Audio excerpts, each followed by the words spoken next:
Today, we are talking about the funny ways to answer when a girl says to you, what do you do for a living? Now, what do most guys do? They offer up some boring ass, non-emotionally charged, not funny answer, which is simply the truth. She says, what do you do for a living? And you're like, oh, I'm a lawyer, or I work at the car wash, or I work at McDonald's. Oh, is that cool? Great. And then they blow past it, ruining what could be at least 10, 15 minutes of great conversation. Boys, we have answers for all these things, and we know how to ask the questions back to the girl to make her laugh and to make her feel good. This is Pickup 101. The Unapologetic Man Podcast. A recent study just came out that reports that gorilla penises are only 4 centimeters long. You know what? That's a great study. It makes me feel real confident about myself. But I think our time as humanity would be better spent solving problems like world hunger rather than measuring gorilla dicks. What is up, gentlemen? Thank you for tuning in to another episode. I have an awesome one for you today. How to reply in a funny way when chicks ask you what you do for a living, which, as you know, is usually one of the first questions a girl's going to ask you. And what do most guys do? They just answer with the truth. I'm going to teach you the 3-part answer to first say something super funny, and I'm giving you at least 15 different funny things to say. Then what you do is you tell her the truth. Then you tell her a story about what you really do. Now, a lot of you guys who have been listening for a long time, yes, I've talked about this before, but even if you've heard some of these, I am throwing in some new ones that me and the boys of the Brotherhood, over 900 members of the Brotherhood now, have been testing and we've been using with great success. We got some new ones. So even if you've heard a few like I'm an ass model, backflip expert, etc., we got some new ones coming out. Also, I am going to tell you how to accuse her of being certain things that are extremely funny, which are going to crack her up. A lot of these you haven't heard as well. So make sure to stay tuned until the end. Brothers, a couple quick things. First of all, if you're listening to this episode and you came to it from an ad, that means an advertisement where you heard an audio of me talking about my podcast and you clicked into it to listen to this ad, email me at coachmarksing@gmail.com and I will send you a $500 training packet. I am not kidding, boys. I am testing a marketing service, which I've already spent $1,000 with. And it's like, I think they're getting me results, but it also might be bots. So what I'm doing is I'm offering you a $500 package, a training package, 14 hours of content of high-level seduction training if you simply email me and told me that you came from an advertisement. This is not a trick. This isn't like some upsell. I'm going to straight give this to you. But what I need from you is to tell me what I said in the advertisement, because obviously we're going to get a lot of guys who want to like fake me out to get this training. But what I'm trying to test to see is if it's really bots or if it's actual people. And if you're offering a $500 product, those people who came from the ad are definitely going to email me, right? So this is the way I'm corroborating whether or not this company is telling me the truth. It's freaking the Wild West out there, boys. People will straight take your money and cheat the shit out of you, which is actually an objection I get a lot in my coaching program. They ask me, how do I know you're not like scam artist? Some guy the other day is like, how do I know you're not AI? So I call him on the phone and I'm like, this is Mark. Nice to meet you. And I was fucking with him, but I get it. I get the trepidation. In my case, if you look online, I have absolutely no bad reviews. I have a stellar reputation, completely A+ reviews from everybody, but I hear you. It's the fucking Wild West out there. And I'm not completely sure if this advertising agency even knows if they're getting bots or not. That's how crazy it is. So if you guys can email me, coachmarksing, MARKSING @gmail.com. Tell me you came from the ad. And what I want to hear from you is what the ad said in it. So as you're listening now, obviously you just heard the ad. It was very funny. You'll obviously know what I said in that ad and let me know what I said. And then I will send you the $500 product. Believe me, boys, if you came from the ad, you definitely want to take me up on this and it'll help me out too. Another thing that shows what the Wild West this place is, and I'm going to get into the content in a second, is somebody put a copyright claim on my intro music. A lot of you guys have noticed that my intro music and my outro music is gone. And now I have a girl who just says the Unapologetic Man Podcast, which is my friend Alicia.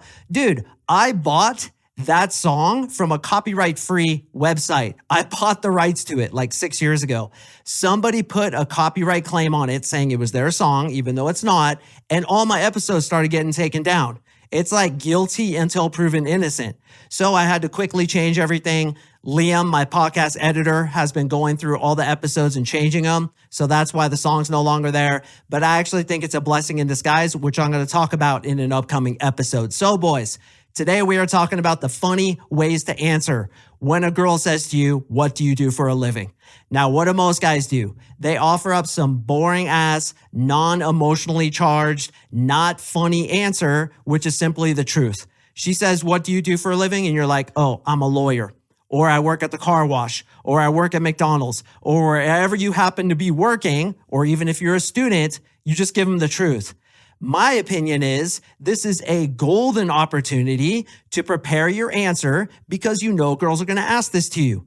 You know they're going to ask it, so why not prepare it? And this is part of what we do in my program. We prepare answers for every single fucking thing the girl is going to ask you. Every single common question that people ask each other in dating. What do you do for a living? What do you do for fun? Where'd you go to school? Where'd you grow up? Do you have any brothers or sisters? What's your favorite hobby? What would you do without any chance of failure? We have answers for all these things, and we know how to ask the questions back to the girl to make her laugh and to make her feel good. This is Pickup 101. Why would you not prepare for something that you know is coming? It's just like preparing for a test, preparing for a job interview, preparing to get your dick wet because it hasn't been wet since the last time you took a shower. So what we do is we answer it in 3 parts, as I mentioned previously. The first thing is funny, complete bullshit. The second thing's the truth, what you really do. And then you have to tell a story, an emotionally charged story about why you became that thing, which I'm going to get into as well. When it comes to being interesting in this way, it's not only about her asking you questions, but you asking her questions as well. So she's going to ask you what you do for a living. Well, you have to ask her the same thing. Now, what do most guys do? They just say, what do you do for a living? Oh, is that cool? Great. And then they blow past it, ruining what could be at least 10, 15 minutes of great conversation. Boys, when I teach guys to go to speed dating events, this is one of the main things I teach them. Because what are you going to do in 2 minutes with a girl? You're going to ask where you're from. What do you do for a living? You're just going to stick to the basics, right? Well, why not spice up those basics? So the first part to the 3-part answer to what do you do has to be funny. Now, for those of you who have been listening for a long time, you know my favorite one, and I mentioned it before. It is, I am an ass model. You could steal that one and have all the success in the world. In fact, I know for a fact that there are literally hundreds of thousands of dudes in the United States, Australia, England, and Canada who have completely stolen that line from me, and a lot of girls have heard it. In fact, I had a girl a couple months ago tell me, oh my God, some other guy said that to me. And I was like, it's over, man. It's come full circle. I put it out on the podcast. People started using it, and now it's come back to me. Holy shit. So we got some other ones that aren't so stolen, but dude, the ass model one, I have used that for years with so much success. And here's how it goes. She says, what do you do for a living? And I say very nonchalantly and completely confidently, I'm an ass model. And then she'll be like, what? What are you talking about? I'll be like, yeah, I'm an ass model. See this ass right here? This thing is famous on 7 continents. In fact, there's a big picture of my ass in Times Square, wearing a Speedo, of course, and I was all oiled up in Times Square with my butt cheeks right there. Do not, during any point of this conversation, pinch my butt, young lady, because if I get a bruise on this piece of work, I'm going to be out of a job. She's cracking up. She doesn't know if you're serious. And then I'll be like, nah, I'm just fucking with you. But sometimes she will be like, oh, I'm an ass model too. And I'll be like, yeah, I know about you. I know that you're my #1 nemesis. I saw your ass up in Paris the other week. I was traveling, doing some European ass modeling, and I saw your ass. And I was like, who's this imposter? It's Kelly, the new ass model from the same city I'm in. How dare you, young lady? I should just kick you in the butt right now, put a big old footprint of a bruise on your butt cheeks, put you out of work. And she's like, no, I'm going to put you out of work. This is such a good way to do it, to create a play fight, to create intrigue, to create laughter, boys. And what's one of the most attractive things to women? It's laughter. And why is laughter important? Because it shows intelligence. It shows that you can see situations from a different perspective, spin it in a creative way, and make her laugh. This is why women are unconsciously attracted to men who can make them laugh. So ass model is one that I like to use. I'm going to give you a lot more, so stick around. But first you say the ass model, you milk it. A lot of girls will believe it too. As a lot of you guys know, they'll be like, oh my God, seriously? Like all these, even the craziest ones, they'll fucking believe it. And they'll be like, oh, I didn't know there was such a job as a backflip expert or a mayonnaise farmer. I didn't know. And you're like, dude, how stupid are you? Like some of these chicks, especially in their early 20s, oh my hell, dude. Like they just fucking ride on the waves of life with their hotness, right? Every door opens for them. They get everything for free. They're always given the benefit of the doubt. They need to use like 15% brain power through their day-to-day life. And you're like, yeah, I'm an ass model. And they're like, oh, what's that like, right? Just like, dude, are you serious? So you run the joke, hopefully crack her up if she's at least socially intelligent enough to go along with it. It's a really good time. Then you tell her the truth. Okay, no, actually, I'm an NLP coach. Do you know what NLP is? Most of the time they'll say no, and I'll say it stands for neuro linguistic programming. Basically what I do is I work with men who are having problems with confidence, having problems with bad belief systems, and I remove those bad belief systems from their brain so that they can act more confidently. And boys, by the way, when it comes to dating, a lot of guys think it's just the line that's going to get her or the techniques, and those are important. Like today we're talking about techniques. They're important, but what's really important is your demeanor, your stature, your bearing, and that comes from what? Inside your own head. This is why I use NLP, neuro linguistic programming, to remap the brains of my clients, remove bad belief systems, remove bad traumas, install new confidence, install masculinity, install everything that's attractive. You begin thinking differently, thus you begin acting differently, thus girls get attracted to you differently. But the way I frame it, because the whole dating coach thing, some girls like trip out on it. They think I'm like using techniques on them, which I always tell them I am. Like, oh yeah, I'm just totally hypnotizing you right now. But usually I just tell them I'm an NLP coach. I help guys with confidence. And then what does that do? It builds a lot of attraction of them getting attracted to me because it shows I'm passionate about what I do. I might even tell the story about how I lived in Japan and used to have panic attacks, couldn't find the solution. I did drugs. I hired a psychiatrist. I even hired a hypnotist. And it wasn't until I hired an NLP coach that I was able to get over my panic attacks, agoraphobia, and massive anxiety that I had in Japan. And because of that, I became an NLP coach myself, but I specifically work with men in confidence, anxiety, things like that.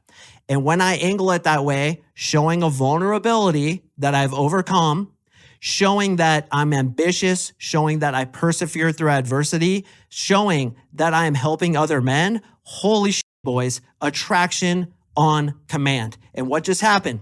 She asked me one question. What do you do for a living? And I say, I'm an ass model. Then I do the whole ass model thing, tell them the truth. I'm an NLP coach, tell them about my living in Japan, my panic attacks, my anxiety. I've gotten over it. And now I'm helping other guys get over stuff like that too, installing confidence in them so they can become a tier 1 dude. Holy crap, boys. Attraction is fucking there when you do this. Now I want to ask you, what do you do for a living?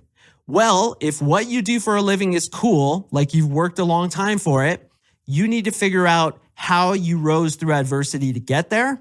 If it sucks what you do for a living, then you need to talk about what you're working towards. So for example, you're a waiter and you're trying to become an actor, let's say. First, you'd say you're an ass model, do that whole gig, and then say, no, actually, I'm a waiter right now, but I'm working towards my real dream, which is to be an actor. When I was a kid, I saw an actor on stage and it just blew my mind. You tell a story about your past that builds up the notion of what you're trying to be. It fuels your ambition. This is attractive to women. All right, so we have ass model. You heard me mention mayonnaise farmer. We also have backflip expert. We have professional water bottle squirter. We have funeral hugger. You go to the funerals and you hug people who are really sad because you're just like, you're just an empathetic guy. You make people feel better. So you go up to people at the funeral and you're like, I'm so sorry for your loss. This cracks them up. The next one I always say, and this is probably the one I use most next to ass model, although now that ass model has been overused by all the listeners of the Unapologetic Man podcast, the one I've been using lately is penguin valet. And girls will straight believe this. It's fucking crazy. I'll be like, yeah, I'm a penguin valet. And they'll be like, penguin valet, what is that? And I'll be like, well, like penguins at the zoo, right? And they'll be like, yeah. And I'll be like, well, did you know when penguins fall over, they can't get up? And she'll be like, nah, I didn't know that. And I'll be like, yeah, dude, if they fall over, they'll die. So what I have to do is I work at the zoo, is I have to run around and pick up penguins that fell over. It's such a hard job to do. And here's the thing. They don't trust you unless you're wearing a tuxedo. So like I literally have to get in a tux, and you know how it is in Colorado in August and July. It's hot as hell. I got to be out there running around in a black tux, picking up all these penguins. And there's one dude, little Charlie, little fucker falls over like 4 times a minute. And he likes to run around. So he'll run around and fall over there and fall over there. And I'm just jamming all over the place, picking these dudes up to save their lives. In fact, I was 2022 Penguin Valet of the Year. I have a jacket that says Penguin Valet on the back. And 50% of chicks will be like, are you serious? No, you're not serious. F off. The other 50% will believe me. And I'll be like, Kelly, I'm totally f***ing with you. Penguins, when they fall over, they can get up. Like, how would they survive in Alaska and the great Arctic North if they couldn't get up? Come on, I'm messing with you. And she's like, oh my God, you're so silly. And I'll be like, no, real talk. I'm an NLP coach. Do you know what NLP is? And she'll be like, no. And then I'll go through the whole story. I lived in Japan, had panic attacks, rised above it. Attraction, boys, right there. And you could do this too. All right, a few other funny ones we like to use. Sex doll tester. That's one we've been doing lately in the nightclubs. It gets a pretty good response. I'm a sex doll tester, a dildo tester. They actually made a dildo after me. It's called the Angry Inch. And it's been selling well, surprisingly. Maybe the gorillas like it with their 4 centimeters. Professional water bottle squirter. I think I said that. Backflip expert. Mayonnaise farmer. And then I'll say sometimes, almond milk, right? And she'll be like, yeah, like it's a substitute for milk. And I'll be like, yeah, I'm an almond milk milker. I milk the almonds to get the milk out of them. It's a really tough job. My fingers fucking are killing me. And she'll be like, are you serious? Next one I really like is a night hearing coach. Did you know that 30% of Americans can't hear at night? What I am is I'm a night hearing coach. I help people go outside, hear at night. I've had a really good success rate. I've probably brought it down to like 20% of Americans that can't hear at night, but it's a real malady. It's really, really bad out there. It should be like, oh my God, seriously? I'll be like, are you kidding me? Night hearing? I'm fucking with you. You're so gullible. And then she smacks you on the arm. Attraction is there. I'm a beard growth consultant, but I recently lost my job because I can't even grow my own beard. Professional harp player. They actually hire me to go to hippie circles. I get dressed in dreadlocks and I play the harp. Right? For some reason, there's just not a lot of harp players out there. And I'm a professional harp player. Bingo fraud investigator. Senior citizens are some of the biggest crooks out there. I mean, there's so many felons who are in old folks' homes. So I have to get dressed up as an old man, swear to God, go into bingo conventions and look for fraud. Do you know what bingo arm is? It's when Peggy lifts up her arm and says bingo, and then her fucking tricep flaps in the breeze. That's called bingo arm. And boys, for you listening, I know you don't want to marry a chick called Big Deb who has bingo arm when she waves to you as you're leaving for work. So join my fucking program so you don't have to marry Big Deb. But yeah, I'm a bingo fraud investigator. And girls are like, what? Seriously? Nah, I'm messing with you. You idiot. And the next one I really like to do, and this one I've been pulling out lately, pet psychic. I'm a pet psychic. In fact, what kind you have a dog or a cat? A cat, right? You have a cat. You know how like your cat will knock things over sometimes? I'm psychically connected to him. You know how he knocks things over? That's because he's kind of mad at you. And by the way, when he's like hissing and he's pissy, he says he learned it from you.